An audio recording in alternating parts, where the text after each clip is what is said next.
बस। तो देखिए रेखीय समीकरण के बारे में बात हो चुकी है, युगपत समीकरण के बारे में बात हो चुकी है, युगपत समीकरण के बारे में बात हो चुकी है।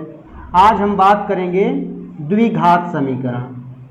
द्विघात समीकरण के बारे में आज हम समझेंगे इसके कंसेप्ट, और ये तीनों टॉपिक जब आप पढ़ लेंगे तो आपका जो है कंप्लीट। इसको लीनियर इक्वेशन बोलते हैं, इसको साइमल्टेनियस इक्वेशन बोलते हैं, इसको क्वाड्रेटिक इक्वेशन। रेखीय समीकरण के बारे में मैंने बताया है, ऐसा इक्वेशन जो आपका इस फॉर्म में हो वो क्या कहलाता है, रेखीय समीकरण कहलाता है। ठीक है।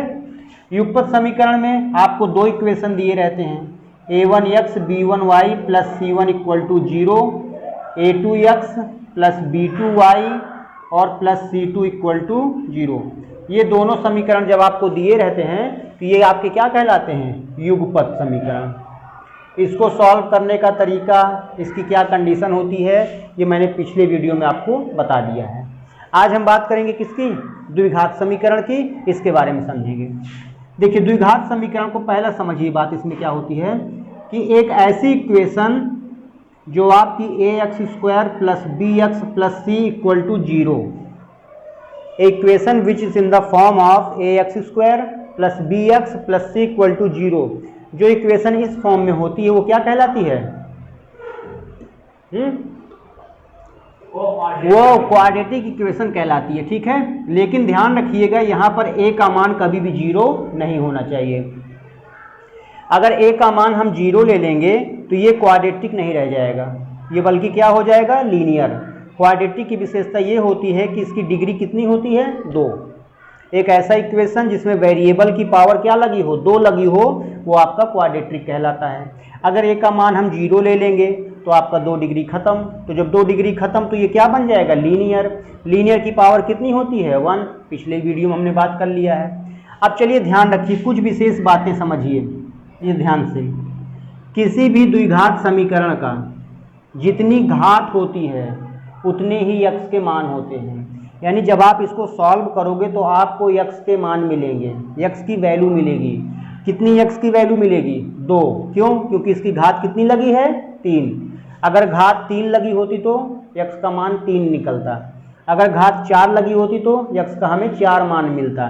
यानी जितनी घात उतने ही x के मान। समझ में आई बात। तो देखिए ध्यान रखिएगा,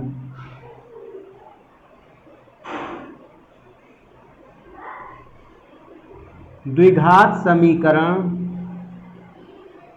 में x के 2 मान प्राप्त होते हैं, 2 मान प्राप्त होते हैं। पहली विशेषता समझ में आई।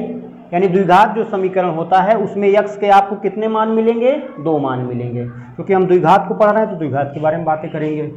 अच्छा, x के जो 2 मान होते हैं, जो आपको x के 2 मान मिलेंगे, x के 2 मान अल्फा तथा बीटा से प्रदर्शित किया जाता है, प्रदर्शित किया जाता है। यानी x के जो दो आपको वैल्यू मिलेगी उसे आप किससे रिप्रेजेंट करोगे, अल्फा और बीटा से। 2 केस समझ में आई। तीसरी बात समझिए इसकी, इसे सॉल्व करने के 2 तरीके होते हैं। द्विघात समीकरण को हल करने के कितने तरीके होते हैं, 2। पहला तरीका होता है इसको सॉल्व करने के कितने तरीके होते हैं, 2 तरीके होते हैं, एक मिड स्प्लिटिंग मेथड और एक श्रीधराचार्य मेथड। चलिए इन बातों को कॉपी कर लीजिए, इसको हम मिटा देते हैं। आगे चौथी बात बताइए, चौथी विशेषता समझिए, फोर्थ। ठीक, फोर्थ विशेषता समझिए। श्रीधराचार्य का जो फार्मूला होता है वो x equal to minus B plus minus B square minus 4ac upon क्या होता है बच्चों, 2a। ये श्रीधराचार्य का फार्मूला होता है। हमने आपको बताया कि x के कितने मान निकलने चाहिए, 2। यहाँ पे कितना दिख रहा है, यहाँ पे 2 मान है। कैसे दिखाते हैं, एक बार प्लस ले लीजिए तो x की वैल्यू क्या मिलेगी, minus B plus B square minus 4ac upon 2a, ये पहली वैल्यू हो गई। और एक बार क्या ले लीजिए बच्चों, माइनस, तो x की वैल्यू क्या मिलेगी, माइनस बी, यहाँ पे माइनस ले लीजिए, minus B square minus 4ac upon 2a, क्योंकि यहाँ प्लस माइनस दोनों था ना, तो एक बार आपने प्लस लिया तो ये वैल्यू मिल गई और एक बार माइनस लिया आपने तो ये वैल्यू मिल गई। यही तो मैंने बताया था कि द्विघात समीकरण में x के कितने मान निकलते हैं, 2 मान निकलते हैं। चलिए पांचवी बात समझिए, बहुत ही शॉर्टकट तरीके से आपको समझाया जा रहा है, बहुत ही कम समय में आपको अच्छी चीज़ें दी जा रही हैं, इसको दिमाग में बैठा लीजिए, ठीक है। पांचवी बात देखिए, इसे हम किससे रिप्रेजेंट करेंगे, अल्फा से। इसे हम किससे रिप्रेजेंट करेंगे, बीटा से। मैंने आपको बताया है इसे अल्फा और बीटा से रिप्रेजेंट किया जाता है। इनको ऐड कर दो, जब आप इन दोनों को ऐड करोगे, इन दोनों को ऐड करोगे तो ये भी तो ऐड होगा, ये भी ऐड होगा। तो इसको जब आप सॉल्व करोगे तो मिलेगा -b/a। इसे हम क्या कहेंगे, सम ऑफ रूट्स। यक्स के जो मान मिलते हैं उसको हम क्या बोलते हैं, रूट्स बोलते हैं। उनका दूसरा नाम क्या होता है, रूट्स। हिंदी में बोलते हैं मूल, ठीक है। यानी यक्स के जो 2 वैल्यू आपको मिली है, इसका दूसरा नाम क्या होता है, मूल या रूट्स। तो सम ऑफ रूट्स का फार्मूला क्या निकला, -b/a। ध्यान से सुनना मेरी बात। द्विघात समीकरण किस रूप में होता है, इस रूप में होता है। एक b क्या है इसमें बताओ, कोफिशिएंट ऑफ यक्स। b क्या है यहाँ पे, coefficient of x, coefficient of x. अच्छा, a क्या है, coefficient of x square, coefficient of x square. ये फार्मूला समझ में आया, कोई प्रॉब्लम। चलिए छठवीं बात समझिए, अभी हमने ऐड किया था, अब इसको मल्टीप्लाई कर दो। क्या कर दिया मैंने, मल्टीप्लाई। जब मल्टीप्लाई करोगे तो इसका मल्टीप्लाई जब इसमें करके आप सॉल्व करोगे तो आपको क्या मिलेगा पता है, c/a। c क्या है देखो, c इसमें क्या दिख रहा है आपको, कांस्टेंट टर्म। c आपका है कांस्टेंट टर्म। अच्छा, नीचे a क्या है, a जो है आपका coefficient of x square, coefficient of x square. 6 बातें समझ में आ गई। चलिए उतार लीजिए इसको जल्दी से। आठवीं विशेषता समझिए, श्रीधराचार्य का फार्मूला क्या होता है, -b+/2a, ठीक है।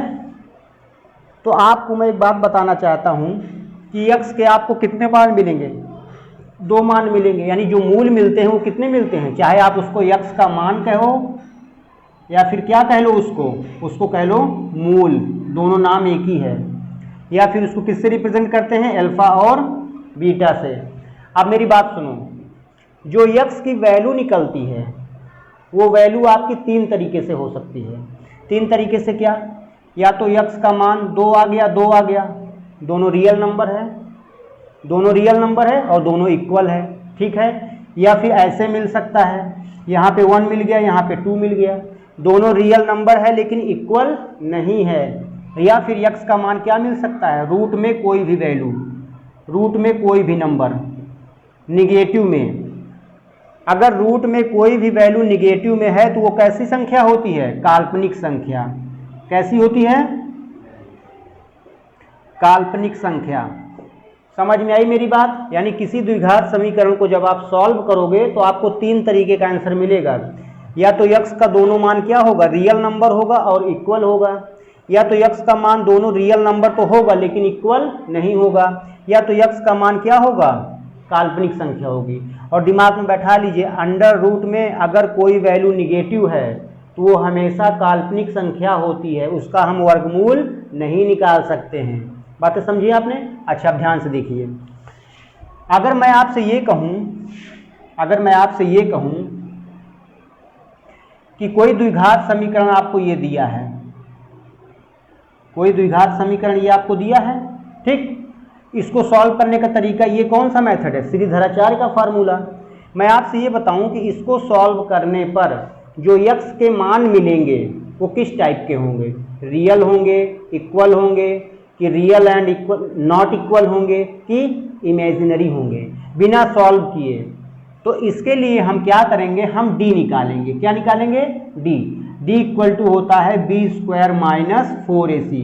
इसे हम बोलते हैं क्या, विविक्तिकर। क्या बोलते हैं, विविक्तिकर। बात को समझा आपने। अब देखिए विविक्तिकर पे सारी वैल्यू डिपेंड है, यानी जो विविक्तिकर है वो ये अंदर वाली वैल्यू है। अब ध्यान से समझिएगा पहला केस, यदि बी स्क्वायर माइनस 4ac का मान स्मॉल लेटर में लिख दो, अगर बी स्क्वायर माइनस 4ac का मान सोचना जरा से 0 से बड़ा है, अगर ये वैल्यू 0 से बड़ी है तो कोई वैल्यू अगर 0 से बड़ी है तो क्या होती है, पॉजिटिव। सही बात है। अगर पॉजिटिव है तो पॉजिटिव का वर्गमूल निकलेगा कि नहीं निकलेगा, हाँ निकलता है। अब एक बार आप प्लस ले लोगे, एक बार क्या ले लोगे, माइनस ले लोगे, तो इसके जो मूल मिलेंगे या रूट्स मिलेंगे वो कैसे मिलेंगे, इसके जो रूट्स होंगे वो क्या होंगे, roots are real but not equal, लेकिन बराबर नहीं होंगे। सही बात है, समझ में आ रही मेरी बात। यानी जब आप बी स्क्वायर माइनस 4ac का मान 0 से बड़ा लोगे तो जो इसके रूट्स मिलेंगे वो रियल नंबर तो होंगे लेकिन इक्वल नहीं होंगे। सेकंड केस देखिए, यदि बी स्क्वायर माइनस 4ac का मान 0 आ गया, अगर इसको आपने 0 ले लिया तो ये पूरी वैल्यू 0। अब 0 में आप माइनस बी को ऐड करोगे तब भी कोई असर नहीं पड़ेगा, और माइनस बी में अगर आप 0 को सब्ट्रैक्ट करोगे तब भी कोई असर नहीं पड़ेगा। तो इसके रूट्स क्या होंगे, रूट्स रियल तो होंगे, रूट्स रियल तो होंगे, रूट्स रियल एंड इक्वल होंगे। समझ में आई मेरी बात, क्योंकि ये वैल्यू 0 हो गई तो प्लस लोगे तब भी कोई असर नहीं, माइनस को लो तब भी कोई असर नहीं। तो द्विघात समीकरण को आप बिना सॉल्व किए ये बता सकते हो कि इसके रूट्स कैसे होंगे। और तीसरा केस, यदि बी स्क्वायर माइनस 4ac का मान 0 से छोटा आ गया, अब अगर ये 0 से छोटा आ गया तो मतलब क्या हुआ, निगेटिव आ गया, और रूट में अगर वैल्यू निगेटिव है तो वो हमेशा क्या होता है, काल्पनिक संख्या। कैसी संख्या होती है, इमेजिनरी। तो इसके रूट्स क्या होंगे, रूट्स आर इमेजिनरी, यानी काल्पनिक होंगे। समझ रहे हो बात को, तीनों कंडीशन समझ में आई। द्विघात समीकरण की 7 बातें समझ में आ गई। एक बात और समझ लो फिर क्वेश्चन देखो। क्या है कि किसी द्विघात समीकरण को हल करने पर x के कितने मान मिलते हैं, 2 मान मिलते हैं। उसी को हम क्या बोलते हैं, एल्फा, और उसी को हम क्या बोलते हैं, बीटा।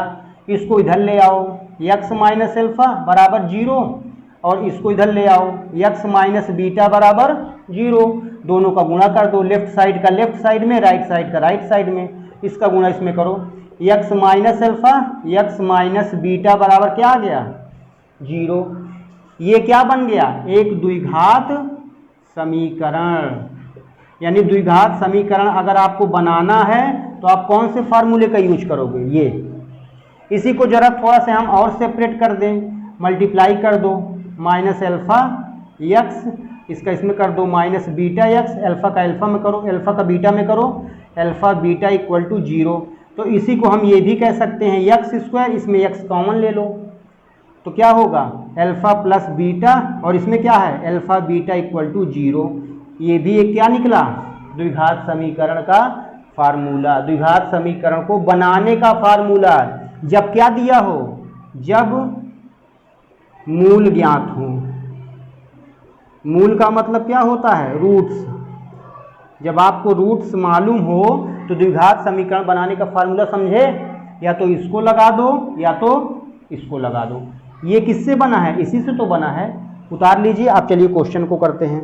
द्विघात समीकरण की जो मेन बातें हैं वो दिमाग में आप बार बार देख लीजिए, समझ में आ जाएगा। चलिए क्वेश्चन देखिए, बच्चों वाले हैं इसमें। अब क्वेश्चन में आपको सब टाइप के कराऊंगा, द्विघात के भी कराऊंगा, रेखीय भी कराऊंगा, और इसको भी कराऊंगा। चलिए पहला क्वेश्चन ये कह रहा है, तुम करो क्वेश्चन को तुम भी। Equation 2x square plus 2x plus 5 equal to 0 के मूल हैं, यानी इसके जो रूट्स होंगे वो किस टाइप के होंगे। इसको जब आप सॉल्व करोगे और जो x का मान मिलेगा वो किस टाइप का होगा। तो 3 टाइप का होता है, या तो रियल इक्वल, या रियल अलग अलग, या फिर इमेजिनरी। तो तरीका क्या होता है, मैं सबसे पहले क्या निकालूंगा, बी स्क्वायर माइनस 4ac का मान, इसको हम बोलते हैं d। चलो निकालो, इसका मान निकालो। b का मान कैसे निकलेगा, a x square plus b x plus c, इससे कंपेयरिंग करो बी का मान 2 का स्क्वायर 4, ए का मान 2 है, सी का मान 5 है। अच्छा चलो सॉल्व करो, 2 2 जा 4, ये कितना आ गया 20, -16 जीरो से छोटा है कि बड़ा? जीरो से छोटा है। जब जीरो से छोटा आ जाए, जब बी स्क्वायर -4ac का मान जीरो से छोटा आ जाए तो रूट्स क्या होते हैं बच्चों? रूट्स आर इमेजिनरी, यानी रूट्स उसके क्या होते हैं? इमेजिनरी यानी काल्पनिक। समझे बात को? रूट्स क्या होंगे इसके? काल्पनिक। देख लेना पीछे। चलो आगे देखो, हिंदी इंग्लिश मिल जाता है ना कभी कभी। चलो सेकंड क्वेश्चन, बहुत तेजी से चलते हैं हम, सुपर फास्ट एक्सप्रेस की तरह। तो क्वेश्चन को ध्यान से समझिए, मजेदार क्वेश्चन है। एक द्विघात समीकरण दिया है a x square plus b x plus c equal to 0 का एक सीटेट 2018 में आया हुआ क्वेश्चन है, सीटेट में बच्चों वाला क्वेश्चन। एक मूल हमने क्या मान लिया? अल्फा। दूसरे मूल का व्युत्क्रम है, यानी एक अल्फा है तो दूसरा क्या है? 1/अल्फा। पहला मूल दूसरे मूल का व्युत्क्रम यानी इनवर्स है, तो एक अल्फा होगा तो दूसरा 1/अल्फा। अगर ये बीटा होगा तो ये मूल को क्या बोलते हैं? यक्स का जो मान निकलता है उसी को हम क्या बोलते हैं? मूल बोलते हैं। इंग्लिश में क्या बोलते हैं? रूट्स बोलते हैं। ठीक, चलिए। अच्छा एक बात बताओ, दोनों का मल्टीप्लाई कर दो। मूलों का गुणनफल का फार्मूला क्या होता है बच्चों? मूलों के गुणनफल का फार्मूला होता है C/A। Alpha alpha cancel, 1 = C/A। A = क्या आ गया? C। यही ऑप्शन में आ रहा है। कह रहा है कि यदि समीकरण का एक मूल दूसरे मूल का क्या है? व्युत्क्रम है। तो आप बताइए कौन सी कंडीशन होगी? 4 कंडीशन दिया है, समझ में आया? चलिए नेक्स्ट क्वेश्चन। बहुत तेजी से हम सवालों को लगाएंगे, सवाल बहुत ही इसके आसान होते हैं, कोई भी ज़्यादा दिमाग आपको नहीं लगाना है। चलिए अगला क्वेश्चन, तीसरा क्वेश्चन देखिए। यदि एक समीकरण दिया है x square minus P x plus 54 equal to 0 के दो मूल रेशियो में दिए हैं, इसके दो मूल का अनुपात 2:3 है। यदि किसी समीकरण के मूल का अनुपात 2:3 है तो आपको p का मान निकालना है। मैंने आपको कई बार बताया है, जब वैल्यू रेशियो में दिया रहे तो अल्फा क्या लिखोगे? 2 और k, यानी कांस्टेंट का क्या कर दोगे? मल्टीप्लाई। रेशियो को वैल्यू में कन्वर्ट करो तो एक कांस्टेंट का क्या किया जाता है? मल्टीप्लाई। बीटा क्या होगा? 3k। चलिए ये बातें हो गई। अच्छा आप बताओ, दोनों को ऐड कर दो। अल्फा यानी ये फर्स्ट है और ये सेकेंड है, दोनों को ऐड कर दो, यानी अल्फा प्लस बीटा कह लो, या फिर अल्फा की प्लस बीटा का फार्मूला क्या होता है बताओ? अल्फा प्लस बीटा का फार्मूला होता है -b/a। तो अल्फा की वैल्यू क्या निकाला है आपने? 2k, और बीटा की वैल्यू क्या निकाला है? 3k। माइनस b की जगह क्या है जी? कंपेयरिंग कर दो। b की जगह क्या है? -p। a की जगह क्या है? यहाँ 1 लिखा जाता है, 1। तो आपको मिला 5k = -p। तो p की वैल्यू क्या मिल गई? 5k। लेकिन ये आंसर k के फॉर्म में आ गया ना, तो थोड़ा सा और दिमाग लगाइए। चलिए अभी आपने क्या किया था? ऐड किया था, अब मल्टीप्लाई कर दो। अल्फा इंटू बीटा का फार्मूला C/A। अल्फा कितना दिया है? 2k। बीटा कितना दिया है? 3k। सी की वैल्यू कितनी है? सी की वैल्यू है 54, ए की वैल्यू 1 है। ये कितना आएगा? 6k² = 54। ठीक है, आप बताओ k² की वैल्यू 6×9 = 54। k का मान कितना आ गया? k का मान 3 आ गया, उठा के यहाँ पे रख दो थर्ड में। सो p की वैल्यू क्या मिली? 5 × 3। p का मान क्या मिल गया? 15। कितना आसान सवाल था। एक समीकरण दिया हुआ है आपको, ये समीकरण आपको दिया है, ठीक। इसके जो मूल हैं उनका अनुपात आपको क्या हुआ? ये वाला ऊपर वाला चला गया, कोई दिक्कत नहीं है। द्विघात समीकरण यहाँ लिख लो, ax² plus bx plus c = 0। इसकी तुलना करोगे तो a का मान मिलेगा, b का मान मिलेगा और c का मान मिलेगा। काफ़ी आसान है, इसको आप आराम से लगा सकते हैं।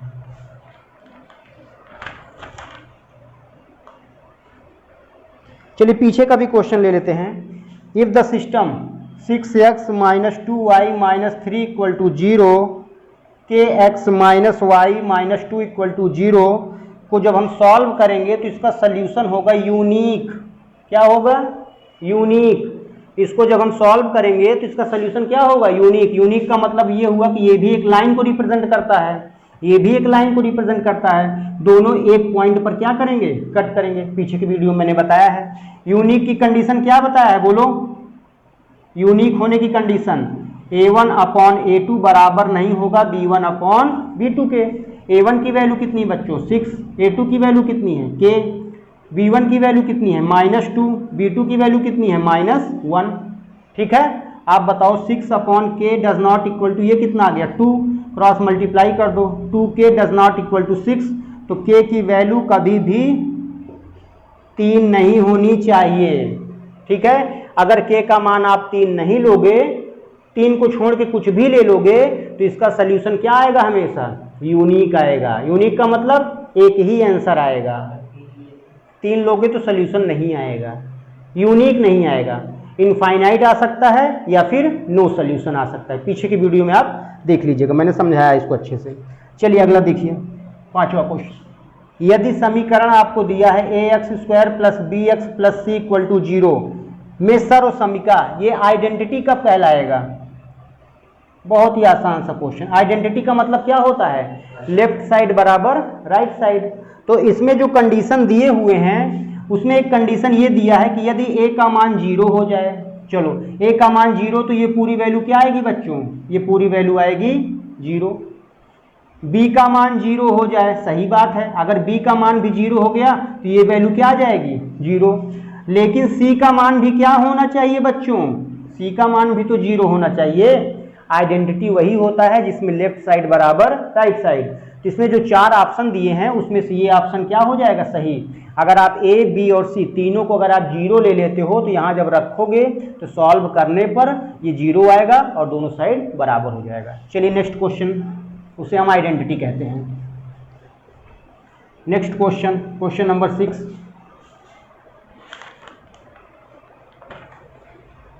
द्विघात समीकरण 4x² प्लस 4x प्लस 1 के मूल क्या होंगे? यानी जब आप इसको सॉल्व करोगे तो x के मान जो मिलेंगे वो किस तरीके के मिलेंगे? कुछ नहीं करना, b² माइनस 4ac का मान निकालो। b की वैल्यू 4 का स्क्वायर माइनस किससे कंपेयरिंग करोगे? ax² plus bx plus c equal to 0 से कंपेयरिंग कर दो। a का मान, b का मान, c का मान। a ये मिल गया 4, a का मान कितना है? 4 है, c का मान 1 है। देखो 16 आ गया माइनस 16, यानी आप देख रहे हो कि b² माइनस 4ac का मान क्या आ गया? 0। 0 का मतलब क्या हुआ? इसके जो रूट्स होंगे वो क्या होंगे? Roots are real and equal. नहीं लिए भाई, roots are real and equal. Roots are real and, guess में करेंगे नहीं तो roots are real and equal, क्योंकि मैंने कंडीशन दिखाई थी यदि b² माइनस 4ac का मान 0 आता है तो रूट्स क्या होंगे? रियल और इक्वल। तो ये आपका सेकंड चैप्टर कंप्लीट होता है। कल थर्ड चैप्टर हम आपका SI और CI, सिंपल इंटरेस्ट और कंपाउंड इंटरेस्ट, बहुत ही शॉर्टकट तरीके से कराएंगे। धन्यवाद। नवीन एकेडमी को सब्सक्राइब करिए।